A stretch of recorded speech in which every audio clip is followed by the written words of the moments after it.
Hi ladies, and welcome back to my channel. If you have clicked on this video, I already know something about you.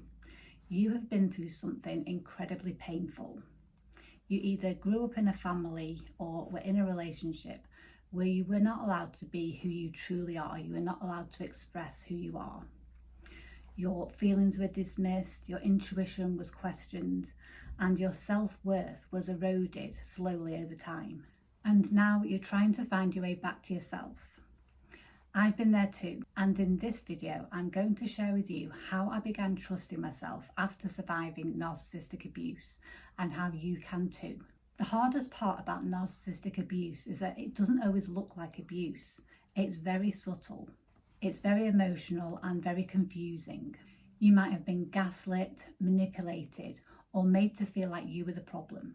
And if you're in a situation like that for some time, it really takes its toll, and it actually has you questioning your own reality, your own sanity. It's a type of conditioning that's been done to you to make you doubt yourself and question your own inner voice. And quite often you will continue to unintentionally attract the same types of relationships and the same types of people into your life, which then further reinforces the thought in your head that you are the problem. The common denominator is me. There must be something wrong with me. So first of all, I want to tell you something that I wish somebody had told me years ago, and that is, there is nothing wrong with you. All of that self-doubt you're feeling was planted in you by somebody who wanted to control you. You are not broken, you are not weak, there is nothing wrong with you. And if you are watching this video, you have taken the steps and you want to heal from this. And that is so powerful. I know this deeply because I lived it. I grew up with a close family member who was narcissistic, and for most of my life I carried this deep sense that I wasn't good enough. I doubted everything, my choices, my voice, my self-worth, and this led to a whole host of problems. I chose bad relationships, I went for opportunities and didn't get the opportunities that I wanted to get. This self-doubt and this lack of self-worth was holding me back in every single area of my life. But a few things happened that helped me start to shift. So the first thing was that I went to counselling. I went to counselling just not knowing what was wrong. I just felt that deeply there was something wrong with me. I wasn't having good relationships. I was being disrespected by people. I had a problem with rage. I had a problem with depression. My emotions were all over the place, and I just knew that I wasn't right and there was something going on. So I went to a counsellor, and they were asking me all sorts of questions and, how was my family life and all of those types of questions. And they identified that this person was probably narcissistic. I had no idea that I'd been abused in this way. And then when they explained what had happened, it was only then that I knew what happened. So that's why it's so insidious, because a lot of the time people don't even realise that they've gone through this abuse because of the gaslighting, because of the manipulation. You're made to feel like you are the problem and that there's something inherently wrong with you. The more you feel like that, the less likely you are to go and find help. The less likely you are to talk about it because you think that you're the problem. So that was step one, going to counselling and actually finding out what was wrong, what the root of the problem was. So the counselling was good to recognise what the problem was, but eventually I kept going to counselling and I kept talking about it and talking about it. And at first it helped, but then eventually, because I kept talking about it, I was actually reliving all of the emotions and all of the abuse and making it stronger in a way. So eventually I had to stop going to counselling and look at releasing the trauma from my body. So trauma that you go through, any kind of trauma, is always stored in your body. And that's where the feelings come from associated with the trauma. So the next thing I did to help release the trauma was go to EMDR sessions. So EMDR stands for eye movement, desensitization and reprocessing. But basically it is running the trauma through your body and getting your body to process the trauma. So it helped me to release the trauma from my body. Your body keeps a record of that trauma so that it protects you then, or it wants to protect you from going through that trauma again. I'd recommend researching it and seeing if it's for you and talking to an EMDR therapist. It has to be a qualified therapist that does this, but it is really useful for types of trauma. Another thing I did was EFT tapping, which is a similar thing. It's tapping on different points of the body. And again, that processes the trauma through your body and releases the emotions. So basically, any type of therapy that you can find that releases trauma from the body, rather than just talking about it and reliving those emotions, you want to do something to process the emotions and get the emotions out of the body. Another really important thing I did was to really feel those emotions. I think that some of the rage that I used to have was unprocessed emotions, because underneath anger is sadness. So if you numb yourself, which we quite often do when we go through things like narcissistic abuse or any emotional abuse, if you are numbing your emotions, then they're pushed down and they're just kind of simmering there, waiting to come out at any time.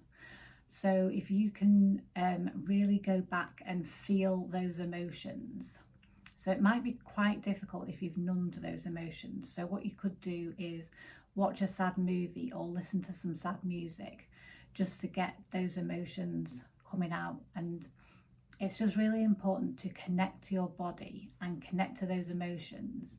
So through journaling, writing down how you're feeling and then connecting to those emotions and really grieving what you've been through. I think it is really important to actually feel sad for yourself, because it is a really traumatic thing and a lot of people don't understand it. They don't validate your experience.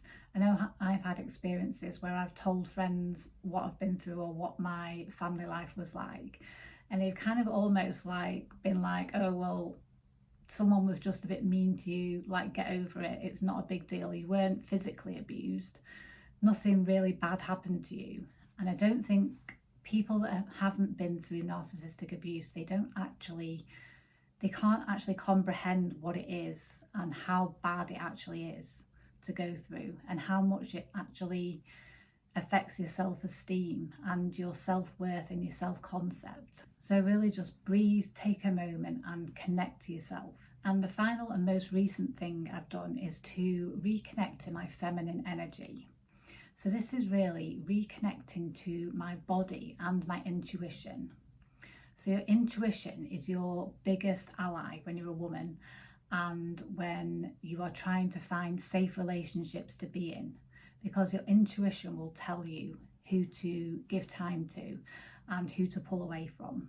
If you've been through a narcissistic relationship, then you'll find it very difficult at first to trust your intuition again, because the whole way that they gain control is by getting you to doubt your own instincts and your own intuition. So you have to build it back up again and build it up again slowly. Another great thing about connecting to your feminine energy is just knowing that you are worthy for who you are. You don't have to do anything to be worthy. You don't have to earn love.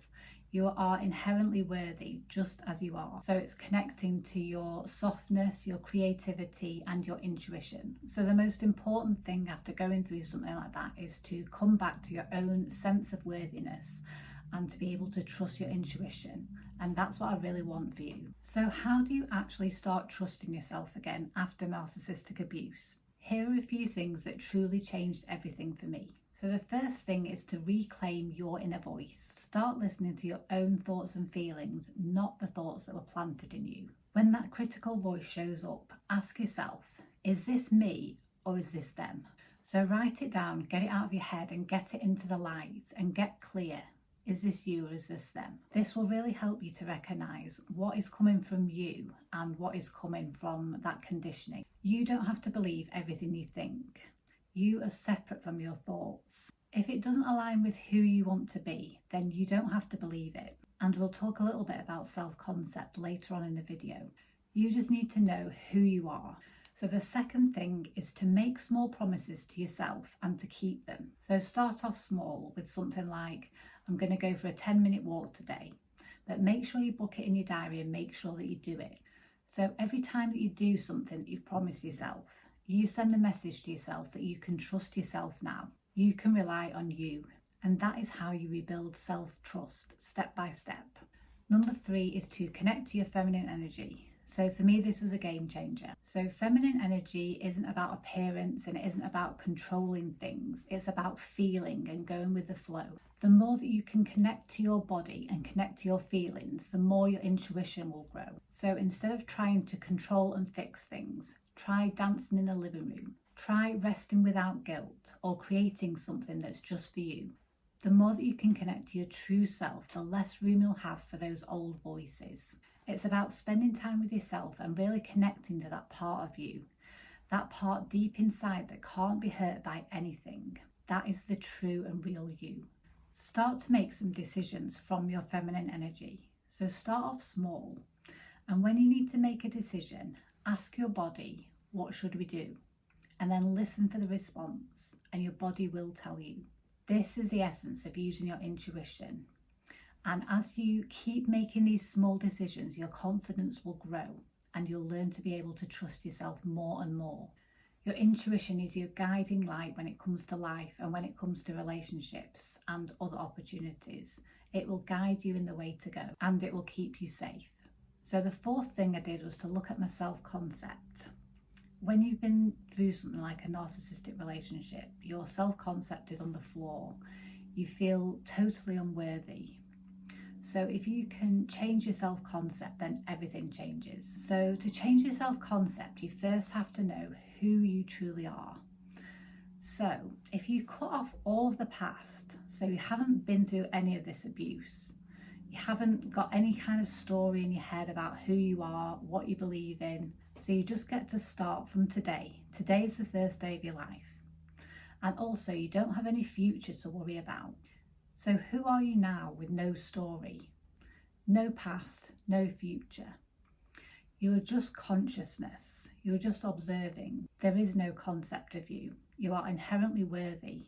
You are equal to every other human being. So if you can start off from zero, from pure consciousness, you then get to decide exactly who you want to be. So you can write a list of all of your values, about what you want to achieve in your life, about the type of person that you want to be, and then you get to just become that person. Another great way to alter your self-concept is to flood yourself with the feelings of being the person that you want to be. So if, say, you want to be confident and you want to trust yourself and you want to have great opportunities, great relationships, then visualize being that person and feel yourself and know yourself to be that person. Do that a few times every day. If you keep doing this on a regular basis, you're training your nervous system to be this new person, to be the person that you want to be.